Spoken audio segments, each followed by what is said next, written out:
Hello students, आज हम video में देखेंगे nth term of an AP. हमें कोई भी एक सीक्वेंस लेना है 1 2 3 4 अप टू इन्फिनिटी। तो हम जाएंगे 100th टर्म चाहिए हमें, मान लो। तो इसकी 100th टर्म तो हम इजीली फाइंड आउट कर सकते हैं कि इसकी 100th टर्म होगी 100। सिमिलरली एक सीक्वेंस लो 3 6 9 और हमें इसकी चाहिए 95th टर्म। तो ये भी हम निकाल सकते हैं छोटी मोटी कैलकुलेशन के हिसाब से। लेकिन अगर हम कोई हार्ड सा ले लें 1 4 7 जो हमें बेसिकली नहीं पता होती, हमें पूछा इसकी 30th टर्म, तो ये थोड़ा सा डिफ़िकल्ट है। तो इसको सोल्व करने का एक इजी मेथड है जो हम एपी से मिल जाएगा। इसके लिए होती है एक एन टर्म। ए क्या होता है इसमें, एपी के लिए फर्स्ट टर्म के लिए एन होता है नंबर ऑफ टर्म। सो मान लो अगर हमें A11 दिया है तो इसका मतलब क्या है, हमसे 11th टर्म पूछी है। सो ए एन का फॉर्मूला होता है AN = A + n-1D। ए इधर फर्स्ट टर्म है, डी कॉमन डिफरेंस है, यहाँ पे एन क्या होगा, एन होगा नंबर ऑफ टर्म्स कि हमें कितनी नंबर की टर्म्स चाहिए। अगर हमें 30th नंबर की टर्म चाहिए तो हम उसे शो करेंगे A30 से। अगर हमें 15th नंबर की टर्म चाहिए A15। अगर हम 7th नंबर की टर्म चाहिए तो A7। अब कुछ क्वेश्चंस देखकर हम इसे समझते हैं। सो ये है एक्सरसाइज 5.2 का first question. Fill in the blanks in the following. A की वैल्यू 7 है, डी की वैल्यू 3 है, 9 की वैल्यू 8 है। हमसे ए एन पूछा है, यानी कि nth टर्म पूछी है हमसे। ए एन का फॉर्मूला लगाएंगे A + n-1D। ए की वैल्यू 7, एन की वैल्यू 8 और डी की वैल्यू 3। 7 + 8 - 1 7 × 3, 7 + 21 = 28। तो हमारी nth टर्म आई है 28। अब आते हैं इसके सेकंड पार्ट पे। यहाँ पे हमें ए की वैल्यू दी है, एन की वैल्यू दी है, ए एन दिया है। अब की बार हमसे पूछा है कॉमन डिफरेंस, तो लगाएंगे फिर से nth टर्म का formula A + n-1D। A n की वैल्यू 0, ए की वैल्यू -18, n-1D। हमें यहाँ पे डी पूछा है तो हम 18/9, डी की वैल्यू आ गई 2। सो वो हमसे इस क्वेश्चन में ए भी निकलवा सकता है, एन भी निकलवा सकता है, ए एन भी पूछ सकता है, डी भी पूछ सकता है। तो ये फॉर्मूला सेम रहेगा, हमें सिर्फ वैल्यूज़ पुट करनी है और बहुत ईजी है इन्हें सॉल्व करना। आइए चलते हैं नेक्स्ट क्वेश्चन की तरफ। Choose the correct choice in the following. 30th term of the AP. हमें ये एपी दी है 10 7 4 अप टू इन्फिनिटी। हमें नहीं पता इसमें कितनी टर्म्स हैं, तो देखते हैं इसकी 30th टर्म क्या होगी। यहाँ पे इसकी पहली टर्म क्या है 10, ए की वैल्यू हमें पता चल गई 10। अब देखते हैं डी कैसे निकालेंगे। डी होता है सेकंड टर्म में से फर्स्ट टर्म को माइनस करना। 7 में से 10 को माइनस किया, कितना आया -3। और उसने हमसे कितनी टर्म पूछी है 30th, तो एन की वैल्यू हो जाएगी 30। ए एन निकालेंगे A + n-1D। A 30, 10 + 30 - 1 × -3, 10 + 29 × -3। So A30 हो जाएगा 10 - 87, दैट इज़ -77। तो हमारी 30th टर्म निकल के आई है -77। ऐसे ही हम इसकी 15th टर्म, कितनी भी टर्म अब हमसे पूछे, हम डायरेक्ट एन की वैल्यू डालेंगे और वैल्यू निकाल लेंगे। बहुत ईजी है इस तरीके के क्वेश्चंस को सॉल्व करना। आते हैं अब हम अपनी नेक्स्ट क्वेश्चन की तरफ। इन the following AP find missing term. ये हमें एपी दिया 2 ब्लैंक 26। तो हमें यहाँ पे जो एपी दी है 2 स्पेस 26, इसमें क्या करना है हमें। फर्स्ट टर्म तो हमारी A1, second A2 and third A3। तो हमारी ए जो है वो कितनी निकल के आई है 2, जो उन्होंने हमें दी है। हमें थर्ड टर्म भी दी है उन्होंने 26। तो हम इसी में फॉर्मूला लगा के क्या करेंगे, यहाँ पे 3 - 1 करेंगे तो 2 आ जाएगा। सिमिलरली फॉर्मूला लगाएंगे तो 26 = A + 2D। तो हमें दिया ही है, ए की वैल्यू हमें पता है 2, तो हमने यहाँ पे डाला 26 - 2, 2D आ गया। 2D की वैल्यू आ गई 12। तो हमें एपी तो पता ही है, एपी क्या होती है A + D, A + 2D, और ये हमेशा चलती जाएगी आगे आगे। हम कितनी नंबर की वैल्यू भी निकाल सकते हैं। तो हमें उसने सेकंड टर्म पूछी है तो हम सेकंड टर्म के लिए A + D, ए की वैल्यू 2, डी की वैल्यू 12, सेकंड टर्म आ गई 14। तो अब हमारी एपी क्या बनी 2, 14 और 26। आइए आते हैं अपने अलग दूसरे क्वेश्चन की तरफ। इसी में हम दूसरा पार्ट देख रहे हैं। फर्स्ट टर्म हमें नहीं दी हुई, सेकंड टर्म पता है 38 और 3 स्पेसेस हैं 3 टर्म के, और नेक्स्ट टर्म दिया है -22। So this is A1, A2, A3, A4, A5 and this is A6। तो A2 हमें दिए 38, A6 हमें दिया -22। A2 का फॉर्मूला लगाएंगे तो A प्लस डी 38, A की वैल्यू यहाँ से आ गई 38 माइनस डी। अभी इसको यहाँ तक छोड़ देते हैं, फिर आके आते हैं हम A6 पे। A6 को कैसे लिखेंगे? A plus 5D minus 22। ए की वैल्यू हमने यहाँ से कितनी निकाली है? 38 माइनस डी। पुट कर दो यहाँ पर 38 माइनस डी प्लस 5D। तो यहाँ से 38 इधर जाएगा और डी माइनस का डी और प्लस का 5D 4D हो जाएंगे। और इसको सॉल्व करेंगे तो डी की वैल्यू आएगी हमारे पास -15। अब इस डी की वैल्यू को हम वापस से हम इस फर्स्ट टर्म के अंदर डालेंगे। सो ए -15 इज इक्वल टू 30। सो ए क्या हो गया? 38 प्लस 15, ए की वैल्यू आ गई 53। अब हमें क्या क्या निकालना था? सबसे पहली टर्म तो हमने निकाल ली A1 दैट इज 53। अब हम निकालेंगे third term A plus 2D। Solve करेंगे, इसको फॉर्मूले के अंदर डालेंगे A की वैल्यू और D की value, you will get that answer. Similarly you can also solve for 5, 4 and 5। AP हमारी बन के रेडी हो जाएगी 53, 38, 23, 8, -7 and -2। You can solve it easily, that's why I am not doing that, it's for you. बढ़ते हैं अपने next question की तरफ। विच टर्म ऑफ AP, ये हमारी AP गिवन है 3, 8, 13 और 18 इज 78। यहाँ पे जो 78 दिया है वो हमारी nth टर्म है AN। हमें n पूछा है कि कौन सी टर्म होगी जो 78 होगी। हमें AP दी हुई है, AP का पहला अक्षर 3, A की वैल्यू 3। हमें डिफरेंस निकालना है, सेकेंड टर्म में से माइनस कर देंगे, D की वैल्यू आ गई 5। सो लगाते हैं अपना nth term formula A plus n minus 1D 78।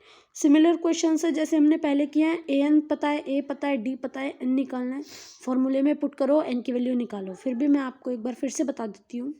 A की वैल्यू 3, n माइनस 1, D की वैल्यू 5, 78। n माइनस 1, ये 3 जो है ये इधर माइनस में चला गया। n minus 1 5, 75। n माइनस 1 की वैल्यू हो गई 75 अपॉन 5। n माइनस 1 15, इसको काटेंगे तो 15 आएगा। n की वैल्यू 1 माइनस है तो इधर प्लस हो जाएगा, फिर 16 आ जाएगा। तो हमारी 16th टर्म जो है वो होगी 78। आते हैं अपने नेक्स्ट क्वेश्चन की तरफ। अब हमारा नेक्स्ट क्वेश्चन है find the number of terms in the following AP। हमें AP दिया हुआ है, हमें फिर से नंबर ऑफ टर्म्स से निकालना है। सेम क्वेश्चन है। A पता है हमें 7 आएगा, D 13 माइनस 7 6। AN हमें दी हुई है, जो लास्ट टर्म हमें लिखी होती है वो AN होती है 205।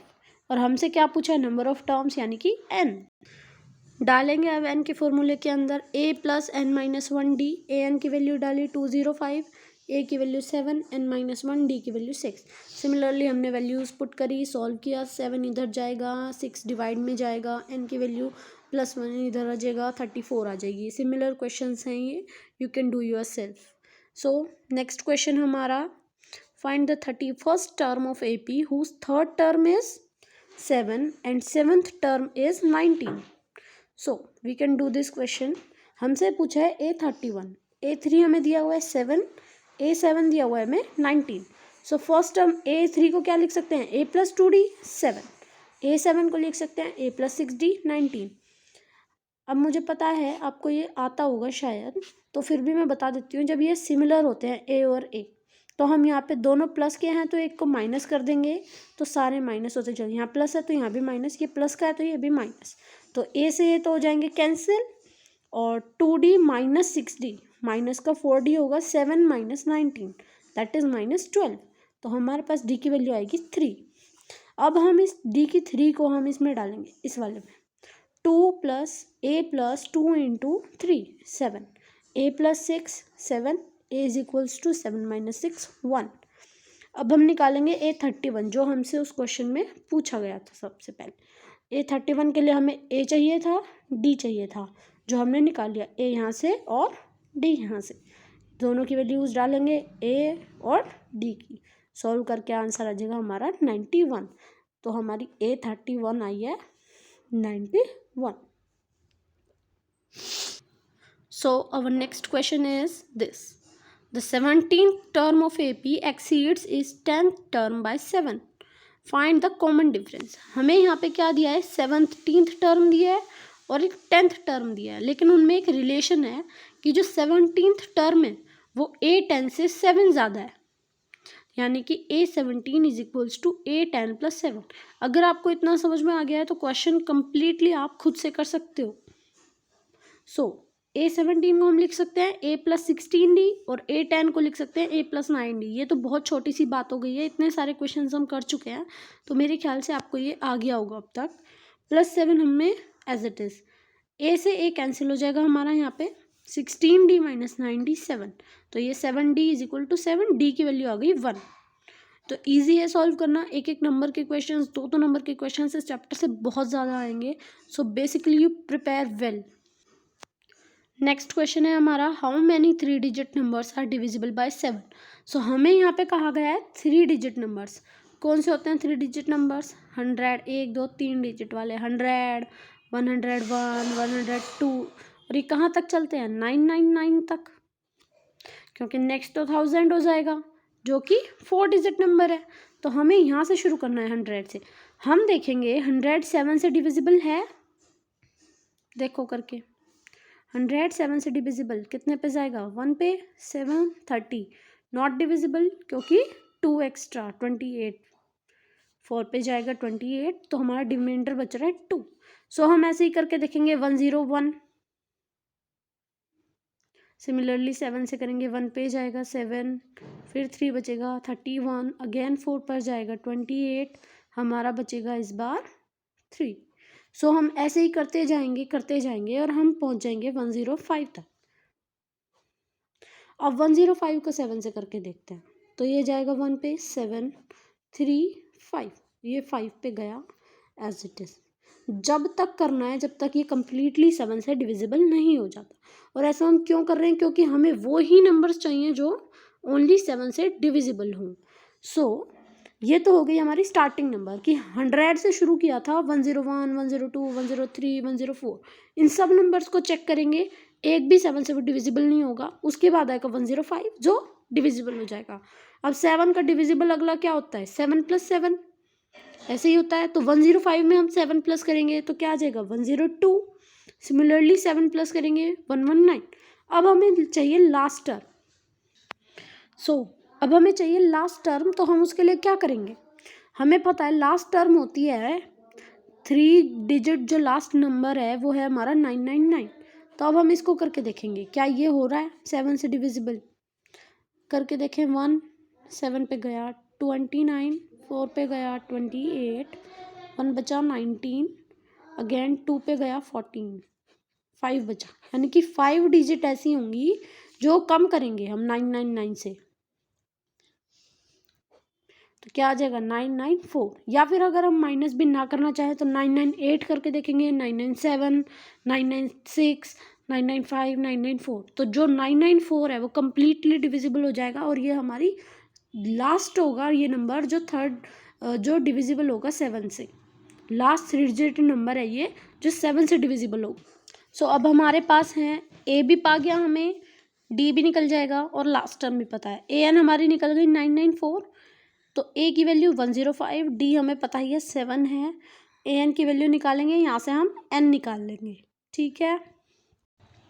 नेक्स्ट क्वेश्चन है हमारा, find the 11th term from the last term of the AP. ये हमें एपी दी है, हमें इसके लास्ट से जो 11वीं टर्म आएगी ना उसका 11वीं टर्म बतानी है लास्ट से। हम तो अभी तक हमेशा शुरू से निकालते हैं कि शुरू से 30th टर्म, शुरू से 15th टर्म। अब की बार हमें पूछिए लास्ट से, तो लास्ट से के लिए क्या करेंगे? हम रिवर्स कर देंगे एपी को, उल्टा लिख दो। -62 पता है हमें, फिर 4 है, फिर 7 है और फिर 10। यहाँ से अब हमें ए जो दिया हुआ है वो, जो डी हमने निकाला है 3, और एन की वैल्यू 11 है जो हमें पूछी है। अब जो लास्ट टर्म थी वो फर्स्ट टर्म हो गई है, यानी कि सीधे क्रम में चलेगा। सो ए एन हमें निकालना है। ए एन क्या होता है? ए 11, A N A + n - 1 D. ए की वैल्यू पता है हमें, एन पता है 10, 10 क्यों है यहाँ पे? 11 - 1 10, और डी की वैल्यू 3, -62 + 30, A1 हो जाएगा -32। तो इस तरीके से हमें कोई भी लास्ट टर्म से हमें पूछे 15th टर्म बताओ, 17th टर्म बताओ, तो हम बहुत आसानी से निकाल सकते हैं। और ये हमारे एनसीईआरटी के कुछ इम्पॉर्टेंट क्वेश्चंस थे। अदर जो और इम्पॉर्टेंट क्वेश्चंस हैं जो एग्ज़ाम्स में बहुत ज़्यादा पूछे जाते हैं, उनके लिए अलग से एक इम्पॉर्टेंट क्वेश्चंस की वीडियो बना दी जाएगी। तो बाकी क्या है, क्वेश्चंस आप खुद ट्राई करें। अगर कोई डाउट आता है तो प्लीज़ कमेंट बॉक्स में हमें बताएं। I will surely help you. If you like my video, if you like my content, please like, share and subscribe, and please press the bell icon as well.